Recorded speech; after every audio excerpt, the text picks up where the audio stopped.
नमस्कार, आपण बघत आहात CTV न्यूज. नजर प्रत्येक बातमीवर. हिंदी आणि मराठी भाषेत बातम्या प्रसारित करणारा जिल्ह्यातील एकमेव channel, sponsored by Sukhkarta associates. आणि आता पाहूयात गेल्या 24 तासातील बातम्या पटापट. नागपूर हिवाळी अधिवेशनात महायुती सरकारकडून येणाऱ्या महानगरपालिका आणि जिल्हा परिषद निवडणुका एकत्र लढण्याची घोषणा केली गेली आहे. यामुळे स्थानिक पातळीवर अनेकांचा हिरमोड झाला असून महायुती सरकारमधील 3 मित्रपक्ष भारतीय जनता पार्टी, शिवसेना शिंदे गट आणि अजितदादा पवार यांचा राष्ट्रवादी गट यांच्यातले उमेदवार आता नेमकी कोणती भूमिका घेतात हे बघणे औत्सुक्याचे ठरेल. चंद्रपूरचे आमदार किशोर जोरगेवार हे सातत्याने जनहिताची मागणी करत असतात. मुद्दा 200 युनिट मोफत वीज योजनेचा असो किंवा महाकाली मंदिराकरिता 250 कोटींच्या विकास आराखड्याचा असो, परंतु अजूनही त्यांना या बाबतीत अपयशच आलेले आहे. त्यांनी दिलेला शब्द हे पाळणार का किंवा यांचे नेते पूर्ण करणार का असा प्रश्न आता विचारला जाऊ लागला आहे. ताडोबा अंधारी व्याघ्र प्रकल्प म्हणजे एक प्रकारे अधिकाऱ्यांसाठी किंवा दलालांसाठी आणि त्यातल्या त्यात बनावट संकेतस्थळ बनवण्याकरिता पर्वणी ठरली आहे. ताडोबा येथील वाघांचे आकर्षण देशातल्या अनेकांना भुरळ पाडणारे आहेत, परंतु आता प्रसार माध्यमांवर संकेतस्थळ निर्माण करून नागरिकांची फसवणूक केल्या जात आहे.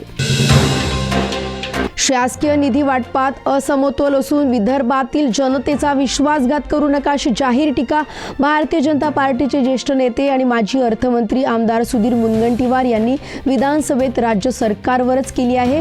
मंत्रिपद गेल्यापासून सातत्याने राज्य सरकारवर किंबहुना आपल्याच पक्षाच्या मंत्र्यांवर टीका करण्याची किंवा त्यांचे वाभाडे काढण्याची संधी मुनगंटीवार यांनी सोडली नाही. या पार्श्वभूमीवर त्यांनी विधानसभा अध्यक्ष राहुल नार्वेकर यांचा संदर्भ देत एक दिवस जायचेच आहे, मग कुणाला दबून का राहायचे असा प्रश्नही विचारला. या हिवाळी अधिवेशनात बिबट वाघ आणि भटके कुत्रे यांचा प्रश्न प्रामुख्याने ऐरणीवर आला आहे. आजपर्यंत 150च्या वर विदर्भात वाघांच्या हल्ल्यात लोकांचे बळी गेले. मात्र पश्चिम महाराष्ट्रात बिबट्यांनी हैदोस घातला तर त्याचा पागलबुवा प्रचंड प्रमाणात केला जात आहे. त्यासोबतच त्या अनुसरून कायदे केले जात आहे. परंतु विदर्भातील वाघांच्या हल्ल्यात बळी गेलेल्यांचे काय असा प्रश्न सुद्धा आता विदर्भातील शेतकरी विचारत आहे. राज्यातील वाहतूक विभाग यापूर्वी कुठल्याही वाहनाला चलन करताना त्याचा फोटो काढणे किंवा त्याला अडवून धरणे असे प्रकार करीत होता, परंतु आता याला खीळ बसली असून जुन्या प्रलंबित दंडासाठी अभय योजना जाहीर करून 50% सवलत दिल्या जाणार असल्याचीही सहमती महायुती सरकारने दर्शवली आहे. चंद्रपूर जिल्ह्यात सर्वत्र नगर परिषद आणि नगरपंचायत निवडणुका पार पडल्या.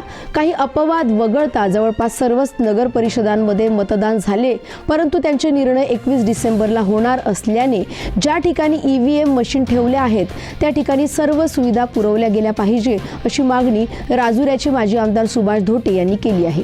एकीकडे EVM मशीनच्या हॅकिंगमुळे सर्वत्र विरोधी पक्षातले नेते धास्तावले असताना त्यांची जाणीवपूर्वक स्ट्रॉंग रूममध्ये जामर बसवा, तसंच या परिसरात कोणतेही नेटवर्क असू नये अशी मागणी जिल्हाधिकाऱ्यांकडे केली आहे.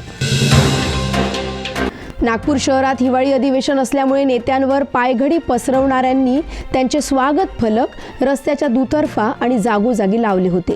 यामुळे शहर संपूर्णपणे विद्रूप झाले होते.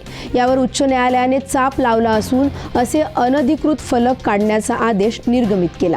त्याचसोबत फलक लावणाऱ्यांवर दंडाचीही आकारणी हायकोर्टाने केल्याने अनेकांचे धाबे दणाणले आहे.